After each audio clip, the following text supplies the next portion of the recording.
ఈ వీడియో చూసిన వాళ్ళందరికీ నమస్కారం.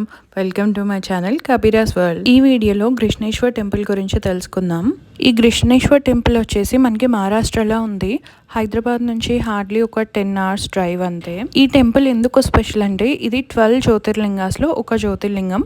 యాక్చువల్లీ లాస్ట్ జ్యోతిర్లింగం ఇది. ఎప్పుడైనా ఒక 2-3 days హాలిడేస్ ఉంటే ఫటాఫట్ వెళ్ళొచ్చేయడానికి ఒక బెస్ట్ ఆప్షన్ ఇది మాత్రం. ఎందుకంటే మనకి పక్కనే ఎల్లోరా అజంతా కేవ్స్ ఉంటాయి, సో అవి కూడా కవర్ అయిపోతాయి. ఆన్ రోడ్ కాకపోయినా బై ట్రైన్ వెళ్ళినా కానీ మనం ఔరంగాబాద్ వెళ్తే అక్కడ నుండి 30 kilometers ఉంటుంది.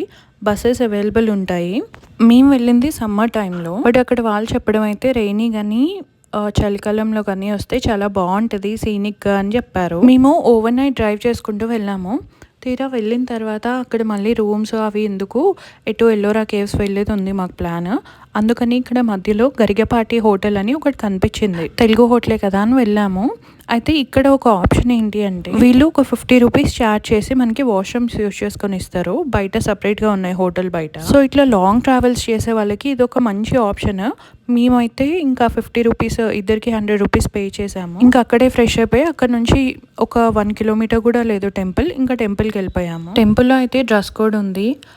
మెన్ అయితే పైన షర్ట్ తీసేయాలి అండ్ కింద షార్ట్స్ లాంటివి ఉంటే ఎలో చేయట్లేదు. ఓన్లీ ప్యాంట్ కని లుంగి కని వేసుకొని ఉండాలి. అండ్ ఉమెన్ వచ్చేసి సల్వార్ కని శారీ కని ఉండాలి. సల్వార్ అయితే దానికి చున్నీ ఉండాలి. మనకి టెంపుల్ బయట బుట్టల్లో ఇట్లా ఫ్లవర్స్ అవి ఇవి అమ్ముతుంటారు. ఒక 100-150 rupees అని చెప్తారు, అభిషేకానికి అని చెప్తారు. బట్ ఇవైతే కొనకపోయినా దేవుడు అయితే దీవిస్తాడు ఖచ్చితంగా. ఎందుకంటే అవి లోపల తీసుకోవట్లేదు, పక్కకి వేసేస్తున్నారు వాళ్ళు. సో ఎవరు స్కామ్ అవ్వకండి ఇలాంటివి కొని. ఇది కాకుండా ఇక్కడ ఇంకొక స్కామ్ కూడా నడుస్తుంది. మనకి నార్మల్ గా అడుక్కునే పిల్లలు వస్తారు కదా, అలా వచ్చి ఒక 5 ఇవ్వండి 10 rupees ఇవ్వండి అని అడుగుతారు. మనం ఇవ్వము అంటే నాకు స్కూల్కి వెళ్ళాలని ఉంది, నేను బుక్స్ కొనుక్కుంటా అని మనల్ని బుక్ స్టాల్ కి తీసుకెళ్తారు. అక్కడ బుక్ స్టాల్ అతను ఆల్రెడీ వీళ్ళతో టైఅప్. సో 20 rupees 30 rupees మనకి బుక్ అమ్మితే వీడు మళ్ళీ తీసుకెళ్లి ఆ బుక్ ఆయనకే ఇస్తాడు. సో ఇలాంటి వాటితో కొంచెం జాగ్రత్త. ఇది టెంపుల్ మెయిన్ ఎంట్రన్స్. పక్కనే ఒక షాప్ ఉంటుంది, అక్కడ మొబైల్స్ అన్ని డిపాజిట్ చేసేయాలి మనం. అండ్ టెంపుల్ లోకి మొబైల్ ఫోన్స్ అయితే స్ట్రిక్ట్లీ నాట్ అలౌడ్. దర్శనానికి యావరేజ్ గా ఒక 1 నుంచి 2 hours అయితే పడుతుంది. అండ్ సోమవారాలు అయితే ఇంకా 3 hours పైనే పడుతుందట.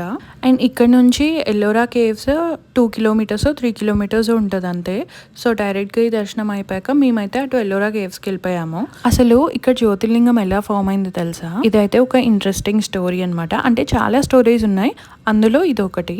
పార్వతీ మాత ఉంటారు కదా, తను సింధూరం పెట్టుకుందాం అనుకుంటారట నుదుటి మీద. అయితే సింధూరం పొడి పొడిగా ఉంటుంది కదా, ఇలా పొడిగా పెట్టుకోలేమని చెప్పి దాన్ని వాటర్తో మిక్స్ చేద్దామని లెఫ్ట్ హ్యాండ్లో సింధూరంని పట్టుకొని రైట్ హ్యాండ్తో మిక్స్ చేస్తున్నారట. తను మిక్స్ చేసిన ఆ రాపిడికి అందులోంచి ఒక లైటింగ్ వచ్చి ఆ లైటింగ్ త్రూ ఒక జ్యోతిర్లింగం ఫామ్ అయిందట. సో బేసికల్గా ఫ్రిక్షన్ అంటే రాపిడిని కృష్ణ అంటారట హిందీలో.